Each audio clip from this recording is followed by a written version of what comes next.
now that I've disclaimed that it's not my own information, and some of the additional things are things that I picked up along the way, and I'll share that with you too. So with all the stuff I'm sharing with you, I'm going to share my screen. The way that I'm going to run today, given there's a little bit of time pressure, my fault, not yours, is I'm going to take you through the evaluation judging sheet and how everything that I'm showing you fits into meeting the judging criteria, so that you know what boxes you're ticking when you do each of these things. Obviously, the idea behind an evaluation contest is to build to a certain standard, and that should be a standard applied at any evaluation, club level or, club meetings and that sort of thing as well. So it's not just about winning contests, it's about honing our skills and delivering the best kind of evaluations that we can. So we'll start off with analytical quality. What are the judges looking for when they mark that section? One of the first things David said to me when we were talking about evaluations is you've got 2 to 3 minutes to give your evaluation. Words are precious.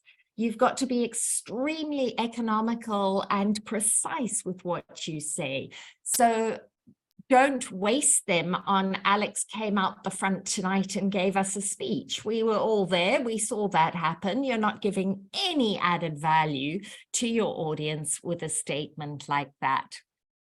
What we want to do is show in our very first sentence a little bit of analysis. What was the purpose of the speech? Now, some of you may be familiar with the 4 general purposes when we talk about putting speeches together. Can I get some shout outs? Maybe you want to unmute yourselves. I've given you some clues, the starting words. What do you think the 4 main purposes are? Speaking to inform. Inform, thank you. That's definitely one. And I think I heard another one. Inspire. We've got inform and inspire, so that's the I's taken care of. What would the E be? Explain. Entertain. Entertain. Entertain. We might entertain by way of explanations, but yeah, entertain. Educate. Persuade. Persuade. Yeah, the 4 main broad purposes are entertain, persuade, inform, and inspire. And obviously within that, there's perhaps sort of finer subtleties. So nothing that anyone else has said is necessarily wrong. It's just the focus of what we're doing. So our first statement should be something that tells the judges that we've identified the purpose of the person's speech. Alex entertained us today. Alex informed us today. Alex persuaded us to move to a different country today, explore and travel. Alex inspired us to be the best version of ourselves, whatever it was that Alex achieved during the course of the day. Deborah, I wonder if I could ask you to mute yourself now. Yes, sorry. No, that's fine. But we'll unmute when there's more participation going on there. So within that, the reason that we need to identify the purpose is so that we can be sure that the feedback we're giving matches the purpose and helps further that purpose. I'll give you a rather dramatic example. If someone was preparing a eulogy and you evaluated and said, I really thought there ought to be a lot more humor in it, you're not recognizing what the person's trying to do with their speech. All right, that's as I say, a bit of an extreme example. But similarly, if we look at these 4 general purposes, if the person's trying to inform and you're spending most of your evaluation trying to work out how it could be funnier and more entertaining, you're not actually helping them with the purpose that they've set out to achieve, which is not to say it couldn't be a little bit more lively, but we need to be supporting them rather than changing the direction or making it the kind of speech we feel it should be. Does that make sense to everyone? You with me so far? All right, so then with that, we're going to think about what sort of things would we be looking for once we've identified the purpose. What sort of things would we be looking for within that purpose? So for example, in an entertaining speech, if I've identified that this person is trying to entertain us, they're not trying to persuade us, they're not trying to teach us anything, they just want to have a bit of fun here. So what sort of elements would you look for in an entertaining speech? What would you expect to see or hear? Humor. Humor. Great. What else?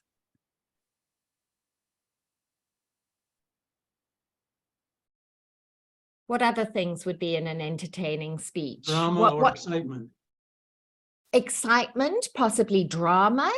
Some entertaining speeches aren't funny at all. It could be a ghost story, a horror story, something like that, but it's still entertaining. What other elements in terms of delivery might you specifically see more of in an entertaining speech? Props, use of props. Yeah, props. Persuasive. Sorry? Climax. A climax. Persuasive. In an entertaining speech? Yes. Okay, all right. You might get a little bit of crazy dialogue, perhaps more exaggerated movement, funny facial expressions. So those are the sort of things you might see in an entertaining speech. Let's move across to an informative speech. So someone specifically trying to educate us, tell us about something. What would be the elements that would be really important in an informative speech? Statistics, information, surveys. Yep. Absolutely. So the content, and then if we look at the delivery of an informative speech, so if we've got lots of statistics and surveys and research, how does that need to be delivered? Maybe with slides or something. Okay, good. So possibly visual aids. What else? Clearly and understandable. Nice. Yeah. So pace is going to be particularly important. In an entertaining speech, you might be able to go a little bit faster and have a little bit of fun. It doesn't really matter if you don't quite get every single word because you're just caught up in the laughter and the enjoyment. If you are explaining something, it needs to be particularly carefully paced, pauses to allow for digesting the information, and structure would play a very big part in an informative speech. Is there a logical flow? Can everyone see where this is going? Do they understand where we're headed? So that would be informative speech. Let's move on to persuasion. What are the elements of a persuasive speech? Pros and cons of the situation. Nice. So contrasts potentially, pros and cons. Again, good explanations. Passion. Emotion. Nice, nice. Typically, the key elements in persuasion are logic and emotion. People are often persuaded by a balance of here's the rational reason that you need to buy this car or do whatever it is you're doing, and here's the emotional pull to do it. So both those elements need to be present. So there might be some good stories in there, and as well as some persuasive facts about the situation. And then finally, inspired. What inspires you in a speech? What do you need to hear to be inspired? I would like some good stories and quotations and a little bit of artistic, creative freedom here. Absolutely, absolutely. Now, all of them could probably do with a good story, but inspired, it is an absolutely must-have. Yes, you want to be taken on the journey. You want to get in there and feel what's happening, and yeah, be part of that. What else is important in an inspiring? Positive. Yeah. Being positive. Uplifting, yeah. So again, there's emotion there. For me, I think a key element there is relatable. So if someone stands up and says, let me tell you how I took my trust fund from 2 million to 10 million, I have no frame of reference there. I can't relate. I'm just going to sit back and go, well done.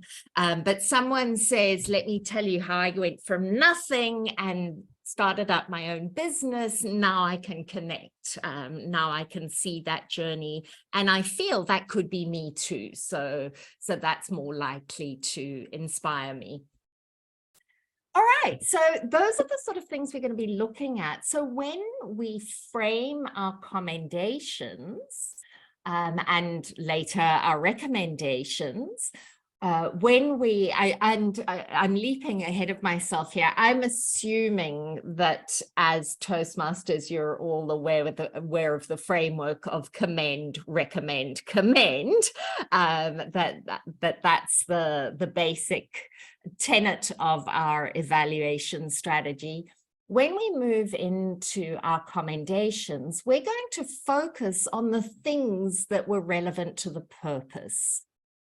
And that could be, sorry, my slides seem to have frozen here. There we go. So Alex entertained us through humor, drama, storytelling, descriptions, or informed us using explanations, demonstrations, pace, pause, clear structure, persuaded us with facts and logic, emotion, storytelling, personal examples, experience, and then inspired us with whatever it was that they used to inspire us. And that is the analysis that the judges are going to pick up, that you've looked at specifically what fits with the purpose and how it worked within the context of their speech. So you're going to highlight the specific things that worked for the speech. And it might not necessarily be all of the things. You're obviously going to pick out from your understanding and frame of reference what specifically worked. Okay, so let's move on to the recommendations. So we've pointed out what they've done so well and where they did it, shown our analytical ability there, and now we're going to move on to recommendations. So again, here it might be a case of to build on the humor, some pauses and milking the laughs would work. Or maybe there were lots of demonstrations, but the structure wasn't clear. Maybe it needed a little bit more storytelling. So you can then again pick out what things would add to supporting the purpose. Going back to that example that I used earlier, you're not going to add humor to a very, very serious speech, or maybe you would just to lighten the load a little bit, but it needs to fit in and support the purpose. One of the key things about giving recommendations is you want to tell the person how to use it and where in their speech to use it. I think where a lot of people fall down on evaluations is not being specific enough. You could have used more body language. Great, what should I do? Stand up and wave my arms like a windmill? You need to be very clear about which places in the speech you could have perhaps used a wider gesture or put more energy into the way that you said that, because that's how we learn, is picturing specific moments or specific sentences to implement those suggestions. And then when you've shown them where you want them to use whatever it is that you're suggesting, explain why. What would be the impact of adding that gesture or slowing it down? So if you're going to say something like, there was a lot of information, and if you paused more, we would have the opportunity to process what it is that you're saying, think about how it applies in our lives or our situations, and get more value from what you're saying. So you're selling them on the reason for your recommendation rather than just do this because I said so. I'm sure you're all familiar with that parenting style because I told you. So how, where, and why for every recommendation. So to recap so far, we've got a purpose. Alex enthralled us with an entertaining trip to the Antarctica, where we learned about wildlife and wild travel companions. Alex used humor effectively and beautifully descriptive language to take us to the icebergs, and her expansive gestures helped craft the scenes she described, all of which contributed to the entertaining nature of her presentation. So my commendations are showing what made me think that she was aiming to entertain us. Now we're going to go to the recommendation. There was opportunity, I felt, to heighten the drama and use her voice to create more suspense when she talked about the polar bear. So here we're moving it to even more entertainment. We're still staying on the theme of entertainment, but now we're creating a little bit of suspense with it. With dramatic pauses, Alex could add to the sense of anticipation when she, and I've left that for your imagination, to make it even more entertaining. Okay, so that's our recommendations. Now we're going to look at what hits the technique box in terms of the judging. So what are judges looking for with technique there? And it's written underneath there: sympathetic, sensitive, motivational.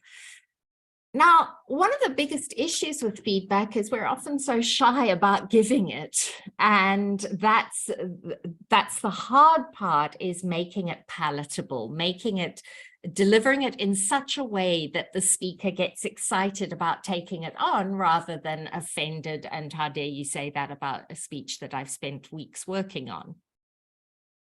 So some of the things that I like to look at with technique is the use of language and the use of themes. So when we look at the Antarctica speech, there's great opportunity to play with the word choices that we have there. So Alex froze us in our tracks with an entertaining trip to the Antarctica. This was just the tip of the iceberg of her skill set. Some parts of the story came out as an avalanche of information. And with dramatic pauses, Alex could add to the sense of anticipation. So here we're having a little bit of fun with the language. And remember, with evaluation in our Toastmasters context, it's not just about the speaker, it's about the audience and what they can learn. And when you start playing with language and having fun with the delivery of the evaluation, you're not just providing helpful information for the speaker and those who want to learn from your suggestions, but you're entertaining people along the way. And the more you're entertaining them, I do believe Tim said this at the beginning of today's meeting. We learn when we're having fun. So if we're entertaining through our evaluations, we're going to take people on that journey with us as well, and they're more likely to take on the suggestions too.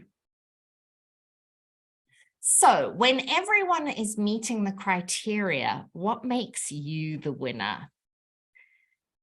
That is my husband. And yes, he is a crazy character and also a district winner of the evaluation contest. So the big things, I think, with making you the standout candidate is the language, the themes, the humor, audience engagement, ways to really kind of connect with everyone there. Something that I do quite often when I'm evaluating is I will actually turn to the audience and say, didn't you love how she did whatever it was? Or did you notice that pause right at the beginning? And that way you've got the audience nodding and joining in with you and being part of the experience of giving feedback, because you're actually enlisting their help to reinforce what it is that you're saying and giving the speaker that added lift. Look, there's a whole room of people nodding to say, yes, they saw that, or yes, they also felt that. So with the summary, again, coming back to how can you tie in with that theme and then give it a one last push to really boost the speaker. So Alex, we love joining you on your adventures today. You surprised, entertained, and delighted us. And with even more drama and variety in pace and pause, I have no doubt we will enjoy exploring new territories with you in the future. So I'm sticking on the theme of exploration and travel to tie in with the speech, but I'm also showing that we're excited about what the speaker can achieve and that we'll be part of that. Remember that the summary is 15 points. Now, I will freely confess that I've often played fast and loose with the summary in my contest evaluations, and sometimes it's even been one line. If you adopt those recommendations of pace and pause, I've no doubt that you will, and then I'll say something really hyperbolic at the end. You know, you're going to be on radio with your wonderful speeches or something like that, and wrapped it up like that. So I've managed to get away with a very thin summary. You don't have to go over the whole evaluation, but you do need to close it by touching on a couple of the points that you made. So we've got the introduction. What is the purpose of the speech? Your commendations, your recommendations. One of the best bits of advice that I received on my journey, my preparation to the first district evaluation win that I had, was save your biggest commendation for after the recommendations. And that way you really end on a nice high. So it could be something like, I love the descriptive language and the entertainment. Here are my recommendations. What I thought Alex absolutely excelled at was her description of the polar bear or whatever it was. So you save that real wow zinger for the end, and then you move into your summary. I'm conscious that I'm going very quickly. I'm going to pause at this moment and just check in with everyone. Does anyone have any questions, or did I lose anyone in the Antarctic along the way? Can I get a thumbs up to show you're all? Yeah, this is Paul Leon. On the purpose question is on the purpose. No speech is pure, entertaining, inform, or inspire. and so on. If a speech really is kind of mixed of all those things, what is your approach to zero in on the purpose, and then throughout, and your evaluation on that particular purpose when it is involved so many different areas where the dominant is not clear? Okay, I think, thank you for your question, Paul. I think largely aim to identify a purpose. What you may find is sometimes someone will, for example, there was a speech I heard many years ago where someone talked about all the different aspects of her home country. I think it might have been Indonesia or somewhere like that. And described the tourist attractions, the things you can do, a little bit about the culture.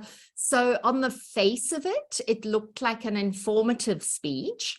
But at the end, it was, this place has so many things to offer. You absolutely have to travel there. So then you realize what she was trying to do was inspire the audience to go there through information about the country. So in that case, I would say it's an inspiring speech using an informative style or using information as a strategy.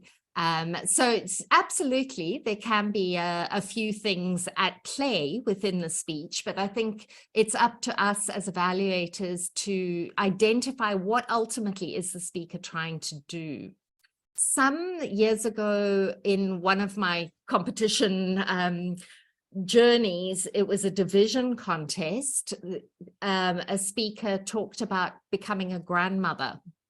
And she paced up and down going, I don't know how I feel about this. It makes me feel old, but I'm so excited about my grandchild. But then I don't want to tell people I'm a grandmother. And she just went back and forth. And I was sitting there as an evaluation contestant going, what the hell are you trying to say? What are you achieving here? So what I did was I talked about the structure, but I didn't mention the purpose until I got to the recommendations.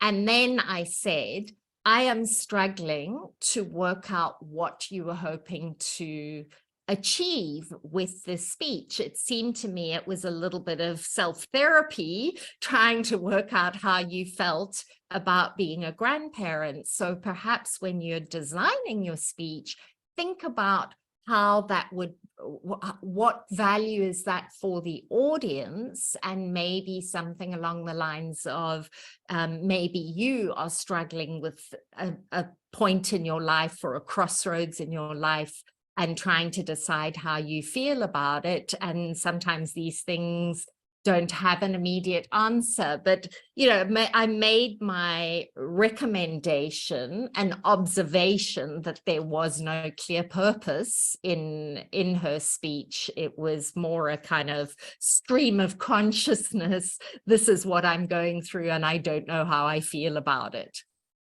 So yeah, I think sometimes that happens, and I think that's part of the learning. As speakers, we have to ask ourselves, where's the value for the audience? What are we trying to achieve with what we're saying? All right, one of the things that I haven't covered, and I'm just looking at the time. Tim, I've lost you on the timer. Are we at 30 minutes yet? You have 45 seconds and then you'll be at 30 minutes.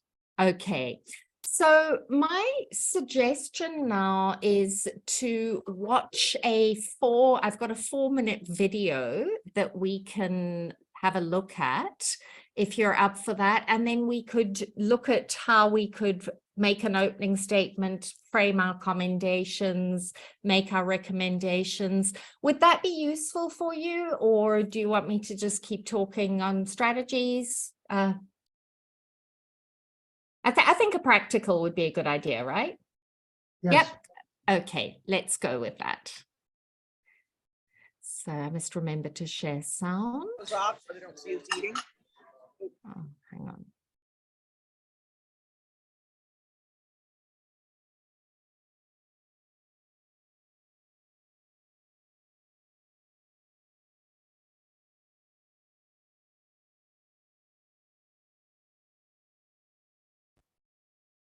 No, sorry. I don't think my coffee's kicked in yet, so I'm not being very competent about this. While I do this, can I just say that this speaker is going to give you an instruction to close your eyes at the beginning of the talk. I would suggest that you follow her instructions to get the most out of the impact of what she's saying. Okay. Ratna, I can see you on my screen. Can you give me a thumbs up just to confirm the sound's coming through when it starts? Thank you. Please close your eyes and open your hands. Now imagine what you could place in your hands. An apple, maybe your wallet. Now open your eyes. What about a life? What you see here is a premature baby. He looks like he's resting peacefully, but in fact he's struggling to stay alive because he can't regulate his own body temperature. This baby is so tiny he doesn't have enough fat on his body to stay warm. Sadly, 20 million babies like this are born every year around the world. 4 million of these babies die annually. But the bigger problem is that the ones who do survive grow up with severe long-term health problems. The reason is because in the first month of a baby's life, its only job is to grow. If it's battling hypothermia, its organs can't develop normally, resulting in a range of health problems from diabetes to heart disease to low IQ. Imagine, many of these problems could be prevented if these babies were just kept warm. That is the primary function of an incubator. But traditional incubators require electricity and cost up to $20,000, so you're not going to find them in rural areas of developing countries. As a result, parents resort to local solutions like tying hot water bottles around their babies' bodies or placing them under light bulbs like the ones you see here, methods that are both ineffective and unsafe. I've seen this firsthand over and over again. On one of my first trips to India, I met this young woman, Savita, who had just given birth to a tiny premature baby, Rani. She took her baby to the nearest village clinic, and the doctor advised her to take Rani to a city hospital so she could be placed in an incubator. But that hospital was over 4 hours away, and Savita didn't have the means to get there. So her baby died.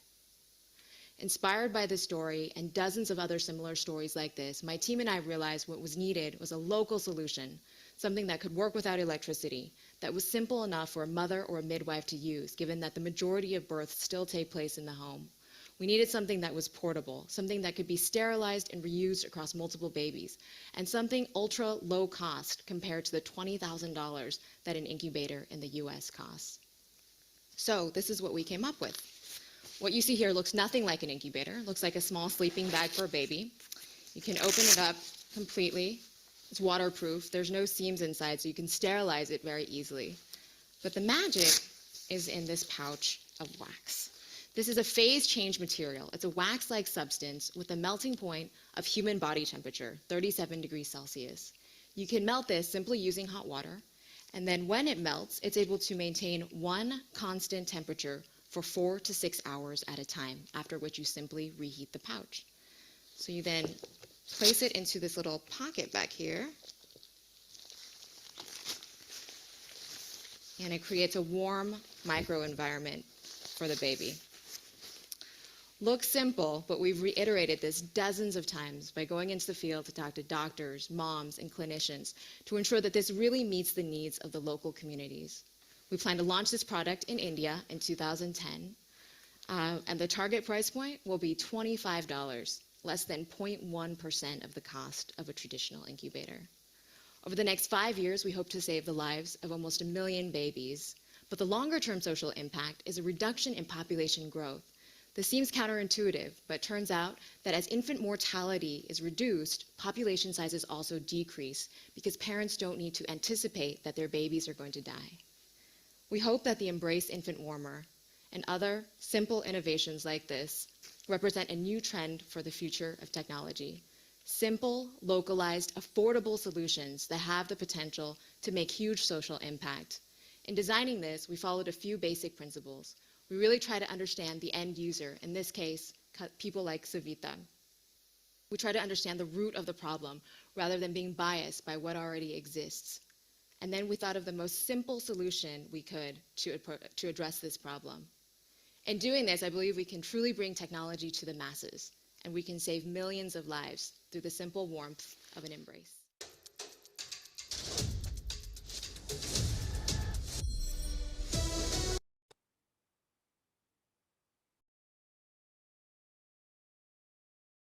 Sorry, I'm just switching off the sound there. Okay. Tim, you've got your hand raised. Did you want to? That is just so you can see me as timer. Oh, thank you. Thank you. All right. Can we quickly get some ideas on what you think the purpose of her speech was? Persuade. Persuade. And Kathy, what things would you say support that analysis?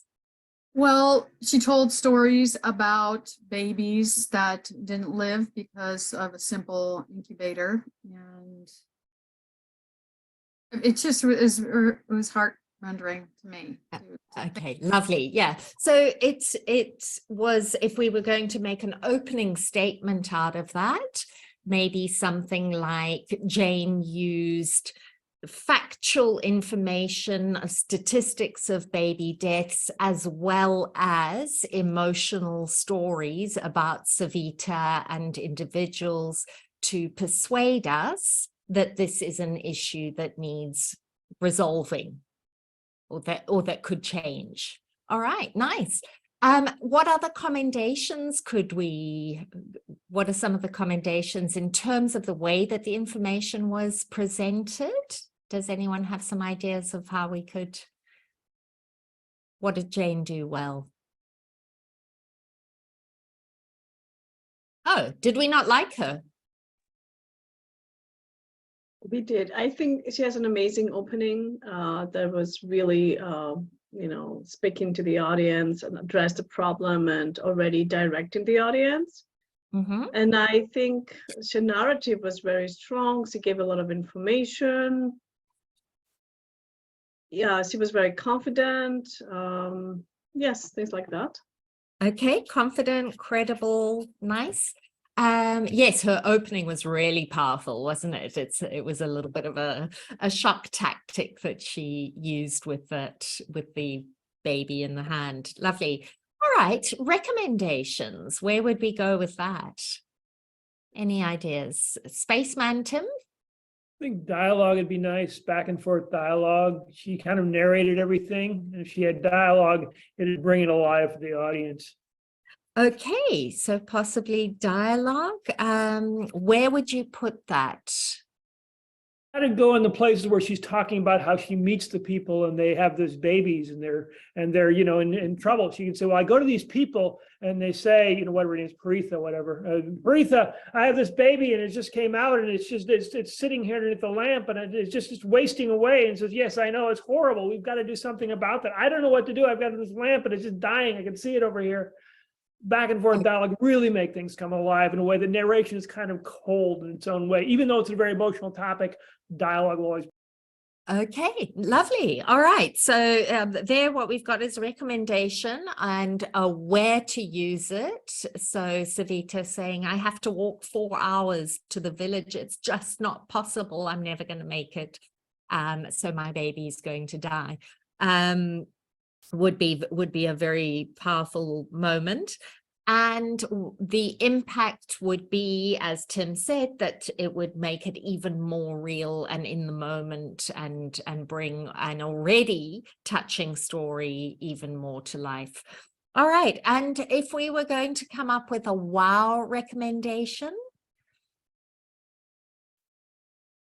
I would. A wow commendation. Sorry. Well, for me, this is so moving, and if it's really persuading, then I wanted to know how to help. Is there something I can do to help these babies? And so if she had put that at the end, and I know she's not soliciting funds, but what can I do to help? Yeah, I love that you brought that up, Gloria. I absolutely agree. You sort of almost feel cheated that you can't be part of this. that you can't stick your hand in your wallet and hand over $25 and save at least one baby for with that. Yeah, I think that's a great recommendation. And then a final commendation.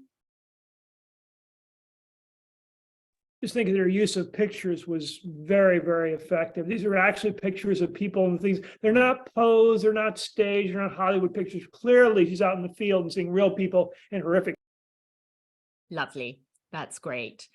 Okay, so what I'm going to do now is a very rough and ready summary of what we've said. So I'll give you a sample evaluation, but I want to highlight some of the language things that we can also use, which go back to technique. Remember, I said it's about making it palatable and encouraging the person to receive the feedback. One of my favorite techniques is using the phrase even better or even more rather than but. We're all very familiar with this. You had great vocal variety, but you could have done this with our recommendations. So turning a commendation into a recommendation, and I'll show you how you do something like that. So I loved your use of gestures, and if you could make them even more expansive, you would have a much more powerful presence on stage. So I'm saying you're doing something well, do more, rather than but you should have made them bigger, or but they could be wider.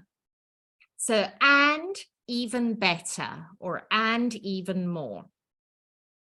So using here, we don't have a lot of richness of themes like we did with the Antarctica sample, but some thoughts we could use is Jane awakened us to the possibility of a technological solution in India with helping the babies.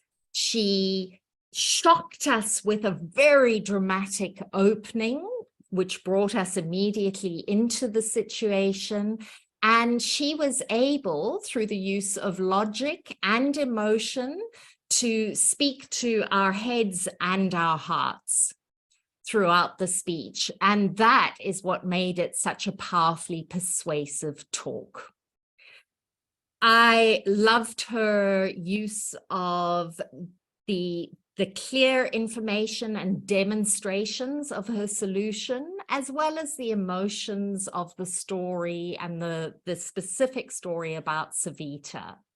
I felt that introducing some dialogue with Savita, having Savita actually say, I've got to walk 4 hours to the village, would make it that much more powerful and add a bit of in the moment feeling to an already very touching story. One thing that I felt was possibly a missed opportunity in this talk was a call to action. I was so moved by the power of Jane's talk, and I was dying to help if she had used this chance to not only tug at our heartstrings, but tug at our purse strings. Then perhaps we could feel that we could make some contribution to this cause. The thing that I felt Jane really worked well in her speech was the use of images. It was visually powerful, right from the opening picture of the baby in the hand to the images of Savita and the pictures of the, and the live prop of the actual solution. Overall, I felt that Jane absolutely persuaded us that she had found the solution to a very sad problem. And if she uses a little bit of dialogue, hammers home that call to action, I'm sure we'll all be on board to be part of that warm embrace. Okay, I'll stop there. We've got the red light. I think there's also an opportunity there for her to end with something like the solutions in your hands, call back to the baby in the hands. I think that would have been a nice line to end on. Okay, but you get the picture. So using language, using the even better, building on that with a positive spin with everything that you're saying. So your recommendations stay encouraging rather than, I just wish you'd done this. Or but you could have done that, which is a bit jarring. All right, that was a very rushed rushed workshop that I can hang around for a couple of minutes if you want to ask questions, but I'm going to hand over to your Toastmaster to manage the meeting.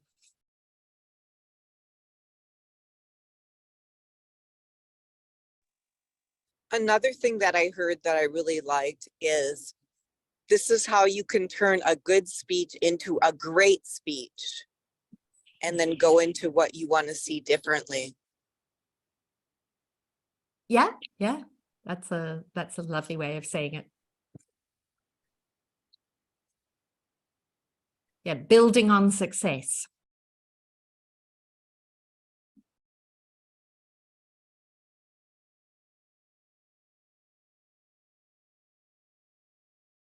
Any additional questions for Dale?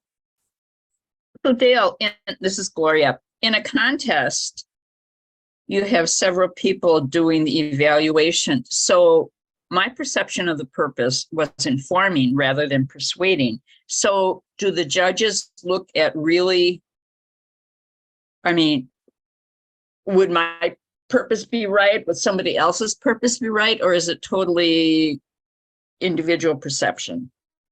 Thanks for that question, Gloria. I don't think it's about who's right. I think it's a little bit like English high school essays. As long as you can justify your choice and you show how you've reached that conclusion. So if you're going with persuasion, it's got logic, it's got emotion. That's what made me feel it was persuasive. It was a very clear description of solutions. So I felt she was persuading us that this is a problem that can be solved. Someone else might say she inspired us that technology can solve problems. And that would be a perfectly valid response to that speech, I believe.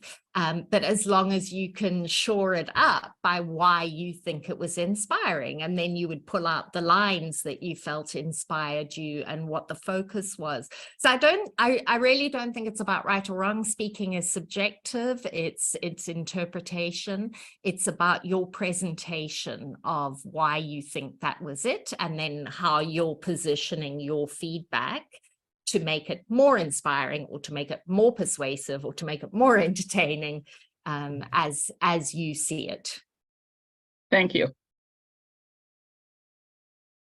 Thank you, Dale. We so appreciate you coming. It's wonderful meeting you. And please come back anytime.